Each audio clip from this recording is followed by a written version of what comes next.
So our first speaker tonight is Kate Mason. She is a community advocate who is concerned about the lack of government and corporate media transparency, in particular relating to public-private partnership transformations being rolled out in our towns and cities. She also has extensive work history in welfare and community development. Kate is committed to people having all the information available to make informed and considered decisions on anything which impacts their lives and the environment. Okay, so Community Voice, as Matt said, is concerned about government and public-private partnership transparency and accountability, and that community members have the ability to influence policy which affects them. And we had our eye through this whole year, we had our eye on how transparent was the Department of Primary Industries, the DPI, who were the big players involved, and how was the community and environment being affected. So I want to go through our efforts combined with the other people who are also on this Zoom who are speaking. We all combined efforts at times regarding what we have found out and what remains unanswered. So we have questions about the government Varroa Fipronil poisoning measures. I just want to give a timeline of the events. So just one. Okay, so the New South Wales in 24th of June 2022, the New South Wales government notified beekeepers that Varroa had been found in Newcastle. On the 27th of September 2022, the DPI was authorised by the Australian Pesticides and Veterinary Medicines Authority, the APVMA, to use Fipronil to remove wild European honeybees. Research has shown that the Varroa mite cannot attack Australian native bees directly, as native bees have a different biology. The Australian Native Bee Association stated at the time, it's no longer on their website, at the time they stated the pesticide Fipronil is being used in a baiting program in the red zones. This pesticide is highly toxic to stingless bees and may remain active within these areas for up to 3 years. They stated feral European honeybees will collect toxic sugar syrup and take it back to their nests inside hollow trees. In due course, the nests will die, leaving substantial stores of honey which will be contaminated with Fipronil inside the trees. The Fipronil may continue to remain toxic in these areas for up to 3 years. Unfortunately, native stingless bees and other nectar-feeding insects, reptiles, birds and mammals may visit these nests and collect contaminated honey, and some of these will die from Fipronil poisoning. So on the 17th of August 2023, there was a total of 600 Fipronil bait stations deployed with a forecast of another 200. In July 2023, a strategic review report of the APVMA, who approved Fipronil off-label, which means it's not for its normal use, was commissioned at the request of the Federal Agricultural Minister in response to serious allegations raised during the Senate estimates. The findings are damning and focus on concerns related to the APVMA's approach to regulation, coupled with its engagement with specific stakeholders in certain instances, has a high risk of regulatory capture by industry. On the 22nd of October this year, in an ABC article, the DPI stated Varroa was here for 1 to 1.5 years prior to mid-June 2022. I haven't seen this said anywhere else, but we knew about this antidote, and we knew about this. People have been talking about this for a few months prior, but we couldn't find any written verification until it was in the ABC article. In October of this year, Murray Watt said that there will be another report commissioned on the APVMA structure and governance, and that will be provided to the Minister by the end of September 2023. We're waiting for this review. We haven't been able to see it as of this point. By the 1st of September 2023, according to the ABC, 40 million bees had been killed across New South Wales. And again, according to the ABC, in October, more than $101 million has been spent across the response. Okay, so just quickly, just pre-2022, before all this started, there was a report had come out that found that at least 11 species of bees met International Union for Conservation of Nature criteria to be listed as threatened, and that 3 species were already currently recognised by the federal government as critically endangered. And then there's just a report that came out in 2018 where 10 million bees had died, and the beekeepers had thought it was due to fipronil poisoning. One drop of this poison from one bee that takes it back to the hive will then kill the whole hive.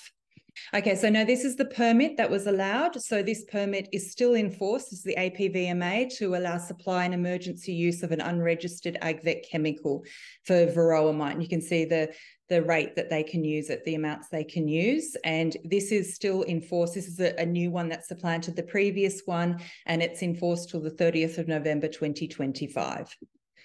If you look at and go to the APVMA website, you can see that fipronil was nominated in 2002 for review.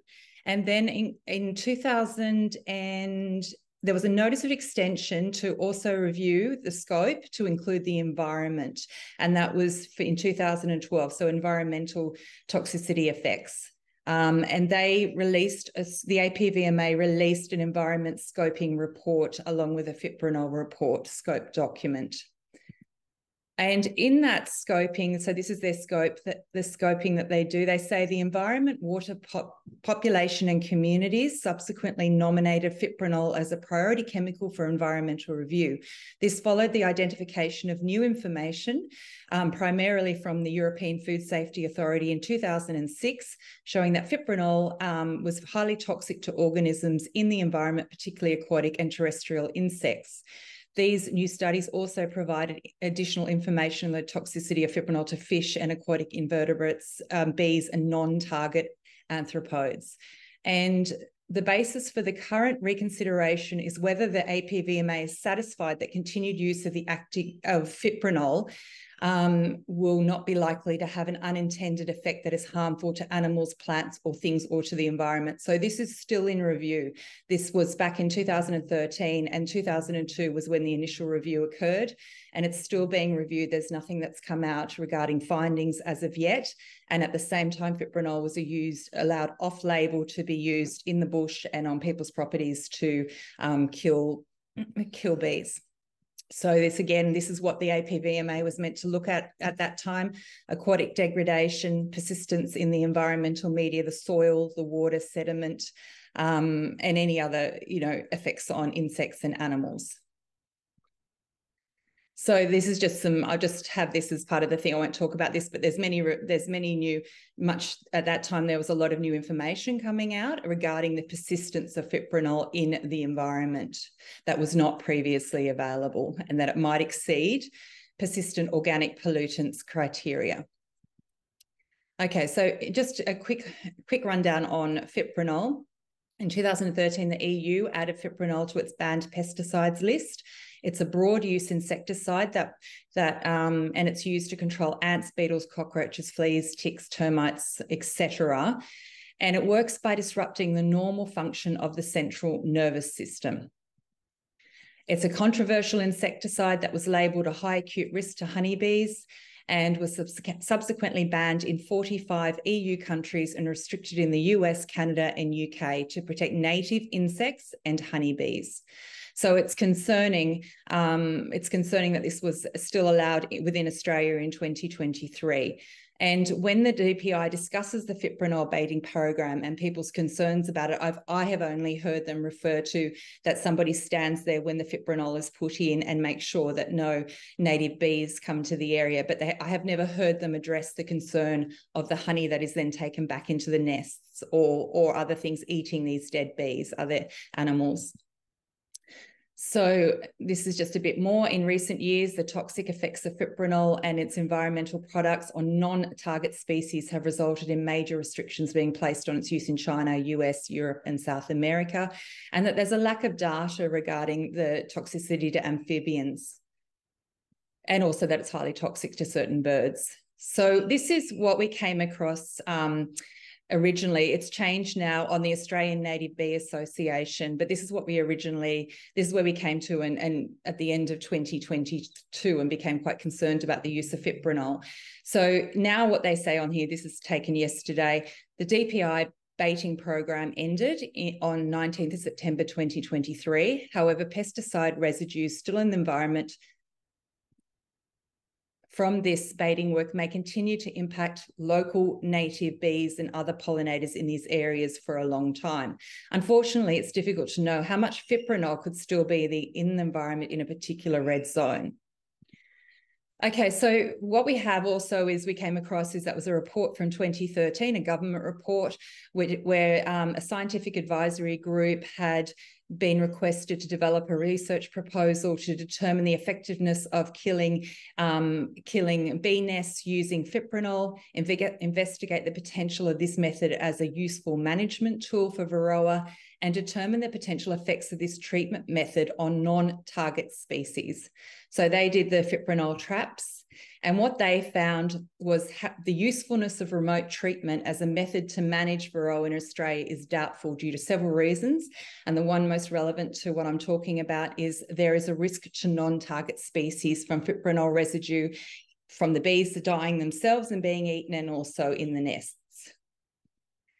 And that off-target species may come into contact with fipronil through robbing the nest of the wax honey pollen, or through eating dead and dying bees, and that this can affect green ants, sugar ants, wasps, flies, cockroaches, lizards, cane toads, and birds and mammals. Okay, so Community Voice Australia and Save the Bees Australia started a petition back in January to stop the poisoning of Australian native bees, and we asked for the immediate halting and removal of fipronil baiting in the New South Wales red zones, and a judicial inquiry into the relationship between government, industry-funded lobby groups and organisations representing chemical company interests. And why we asked for that chemical company interests will become apparent as I go along. And we got 35 at that time when it was lodged in Parliament, tabled in Parliament. We're up to like 37,000 signatures on that at this point in time. So this is an ABC article where they talked about our petition, and the Animal Justice Party, MLC Emma Hurst, tabled the petition in Parliament. I think that was back in August. She said the use of fipronil was causing huge community stress. The DPI has spent over a year trying to wipe out these mites in New South Wales, and the eradication zone just keeps expanding. History shows that complete eradication of these mites is virtually impossible, and it's difficult to see how this ongoing culling program by the DPI can continue to be justified with no end in sight. We wrote to the government, and we wrote to Plant Health back in April asking at what point, what are their measures and how are they going to assess when to turn from this emergency response to a plan of management. And basically from both of them, we basically got just, they think it's possible. So they're not moving into any sort of management, or an assessment of transition has not been undertaken. So there was, from what we saw and what we assumed from these letters, was that there was no plan B at that point in April, which is 9-10 months on from when it first started. And this is the same from Plant Health Australia. They think it's feasible, therefore they haven't conducted a transition to management assessment. Okay, so I just want to go through a bit of what people have been through, what very concerned Community Voice with the small end of town, with small farmers, small, just normal community members, and how they're being affected. So we've got Dolphy Banesh picture here in a newspaper article about him, the ABC, and Dolphy will be talking more later. But basically, Dolphy, he lost between $200,000 to $300,000 since they first started euthanizing or killing his bees. And he can just see the losses keep piling up. We have varroa mite response leads to crop losses, but also giant vegetables without enough bees for pollination. And we have a farmer here talking, he's not been able to grow as many zucchinis, his almond tree is bare. He said, why wasn't the pest detected sooner? And each time the mite is found, it triggers a surrounding eradication killing zone with a 10-kilometre radius. Even bees in hives without varroa are euthanized. He says, the effect on my mental health when they killed the bees was fairly devastating. It's like losing a grandson or something like that. The New South Wales Agricultural Minister, Tara Moriarty, who recently came into the role, says the eradication effort must continue. We can't give up. We've come this far and we just can't be in a situation we just allow it to spread. She says while she understands there's many different views on strategy, people with overseas beekeeping experience are strongly advising me to keep going. So not sure who that was overseas. Matt is desperate to get bees on his vegetable farm, and he said, as a result of the bee killing, his standard pumpkin crop of 10 tonnes to the acre is down by about 70%. Ms. Moriarty said the industry body AusVeg is the main avenue for farmers to receive support. Now, if we just quickly jump to AusVeg, we see that their leading strategic partners are Syngenta and Corteva, the two of the largest chemical corporations in the world.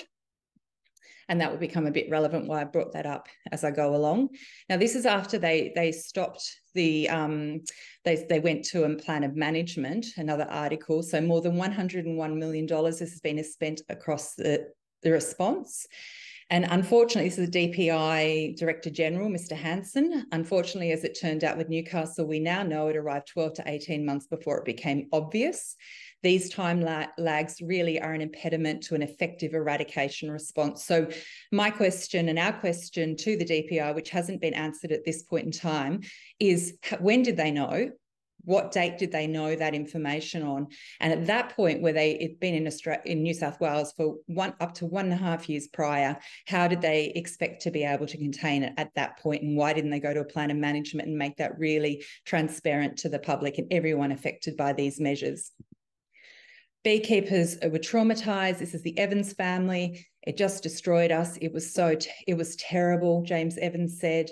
And Mark Goodwin, a bee scientist who helped lead New Zealand through its varroa response, said that while eradication of the mite was not impossible in theory, the rapid spread of the mite indicates that it may now be too late.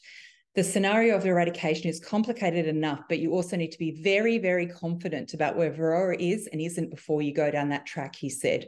If this was New Zealand, we would not have gone to eradication unless we were absolutely confident that we knew everywhere varroa was, which isn't the case in New South Wales. Another article about people being decimated, their livelihoods being decimated and the distress it caused them. 2/3 of their business eradicated and not compensated fairly for the income that's lost. It's going to take a long time to be able to rebuild. And the transition to management is a little too late for many beekeeping families. She questioned the Department of Primary Industry's decision to pursue mite eradication. We feel that once the spread of the mite was found in the almonds orchards, that the DPI wouldn't have the resources to be able to maintain it. And that at that time they should have paused and reassessed the situation. And again, as many of these articles stress that people's mental health and distress has been really, really heightened because of the government's response. There would have been people that could have been looking at suiciding because of the toll it's been having on their families and their finances, their mental health. This is going to take a very long time to get over. Okay, so we just quickly go into the APVMA. So we'd have to have a lot of trust in the APVMA, this governing body, to allow Fipronil off-label to be put all through the environment. So it's important to focus on the APVMA. It's a cost-covered agency with funding received from levies, fees, and charges. And so you can see the income for 2022 to 2023 was $47 million. And out of that, $45 million came from industry fees and charges. And that's just levies charged on chemical products. Okay, so in, I think it was June or July, a report came out from the law firm Clayton Utz that was commissioned by Murray Watt, and the findings were concerningly, the review found serious allegations of chemical industry capture of the APVMA, which appears to have played a key role in the organisation not performing its full regulatory responsibilities. They found the authority which approves products like weed killer glyphosate was taking decades to review chemicals. Of the 10 ongoing chemical reviews, 8 have been in progress for over 15 years or more, with 7 ongoing for nearly 20 years. And as I said, Fipronil's been ongoing since 2002, so that's 21 years. And in that report, to just pull out, this is their quotes, the APVMA's approach to regulation appears to align with industry interests. There are instances where the APVMA's level of engagement with industry stakeholders should be carefully examined.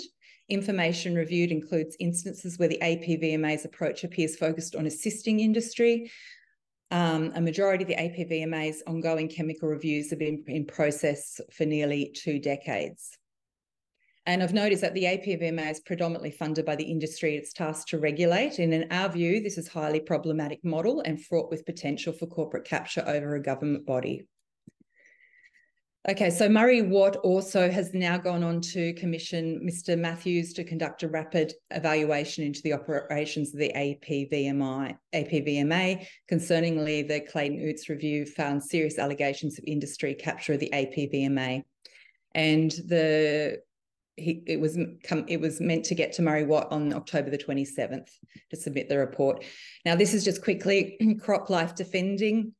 And I'll go and talk a little bit more about CropLife, but CropLife defending the APVMA and pretty much calling for that it keeps independent and it doesn't have more government regulation or overview is how I read that article. This is CropLife. CropLife Australia members represent 85% of crop protection, which means the pesticides, insecticides, and 95% of crop biotech products used by Australian farmers. And you can see that it's the big chemical companies, and glyphosate, they're a big proponent of glyphosate. This is what they put into government in 2022 as to what they would like to see happen. They would like to strengthen the regulatory environment by removing barriers to innovation and growth. So less regulation, I would read that as. Improve access to crop protection, which is pesticides, for minor uses. Introduce national legislation for GM crops and remove any of the state-based moratoriums. Introduce voluntary labelling requirements for approved GM crops and fund communication campaigns to counter misinformation regarding ag biotech as well as chemical and biological crop protection products. It's a national peak industry organisation representing agricultural, chemical and plant biotech sector in Australia. And it's also a member of CropLife Asia and part of the CropLife International Federation of 91 CropLife national organisations globally. And we looking at CropLife, you go through and you can see governments works, very much with CropLife. So I will just whiz through this because I'm going to run out of time. But, here we can see Murray Watt going to addressing the CropLife Agricultural Industry Federal Budget Breakfast. Okay, so I want to talk a little bit about just broaden this out a tiny bit and just to show how CropLife and these massive corporate chemical companies are working hand in hand with government. So this was about neonicotinoids. That was a great concern. And in April 2018, the European Union decided to ban all outdoor uses. And there was 232 scientists published an open letter to policymakers calling on other countries around the world to also restrict the use. And the APVMA, I'm assuming, is currently assessing that chemical as well. So here we have Plant Health, and they put on a talk and invited stakeholders to come along. And at that talk, you have international representatives from Bayer and Syngenta attending and supplying information. And a question and answer session took place with representatives from the CSIRO, Bayer, Syngenta, APVMA and CropLife Australia.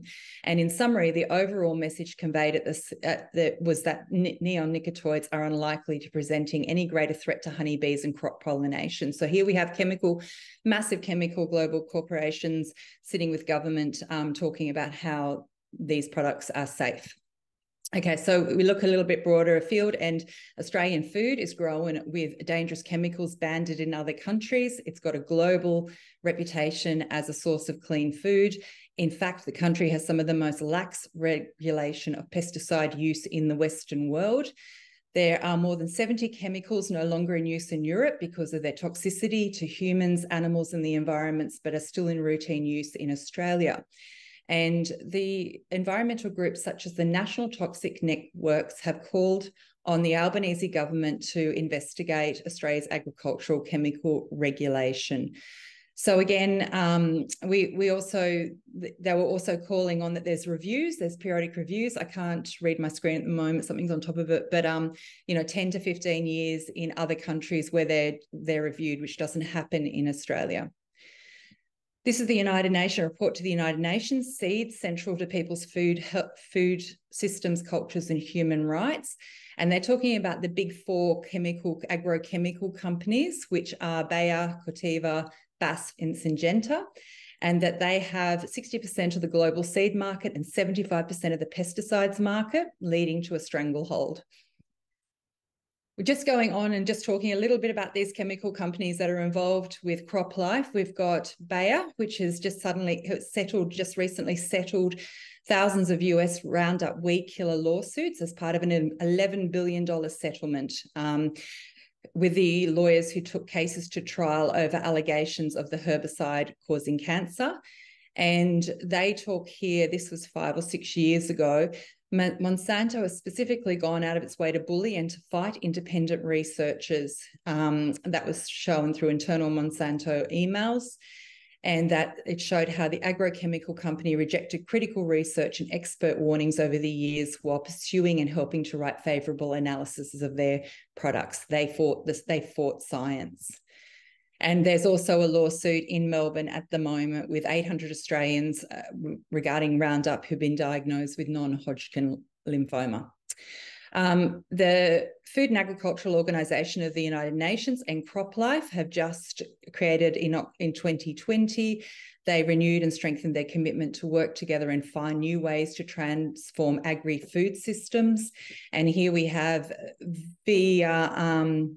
Via Campesina, which is looking out for small landholders, saying the Food and Agricultural Organisation must remain neutral and cannot be co-opted by private interests' attempt to realise profits at the expenses of small-scale food producers, consumers, local communities, and the environment.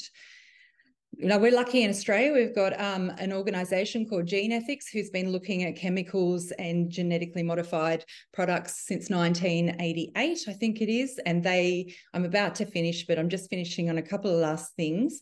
Have already put out what they want to the government, and they want based regulatory assessments of agri-chemicals and GM organisms on independent scientific evidence, not industry-generated data that's unpublished and not peer-reviewed.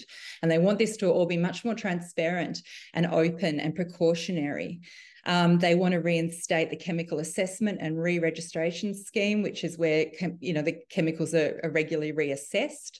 And they state CropLife Australia is the local branch of a global network of lobbyists which operate in 92 countries to promote genetically modified animals, plants, and microbes and agri-chemicals. This is done on behalf of member companies which supply 85% of agrochemicals and 95% of crop biotech products sold to Australian farmers. Okay, so this is our close to last. We have a letter we sent off the petition to Murray Watt and also lately to Tara Moriarty and then to Murray Watt. What we've really asked is we want a public review into the process whereby the APVMA granted the use of Fipronil off-label, what scientific studies they relied upon to take this action, what other bodies were involved in the decision-making, what risk assessments did they conduct, a thorough independent assessment regarding the subsequent cumulative impacts on the environment through the baiting stations, make available a service which the public can contact if they see any disturbing implications for wildlife near where a baiting station was placed, and how much Fipronil was used, how the DPI plans on decontaminating these areas. So we're still waiting to hear back from Murray Watt regarding those questions. I'm just going to finish on this for people that are interested in learning about more natural ways of dealing with Varroa. This is somebody that can be recommended, scientificbeekeeping.com. So that's just me in a nutshell. So looking at Fipronil turned into looking at bigger structures in place, which then turned to looking at a lot of the chemicals and what's going on and what's of concern. We want to, as Community Voice, keep working on this in a broad way because everything has an effect on the bees, but also looking at the use of chemicals on our environment. So if anyone is interested in working with this and helping us with a working group, if you can send, I think the email is in the chat, you can send an email over to Community Voice, or you could put your email down into the chat if you don't mind. That will be public, so it's up to you. But I will finish there.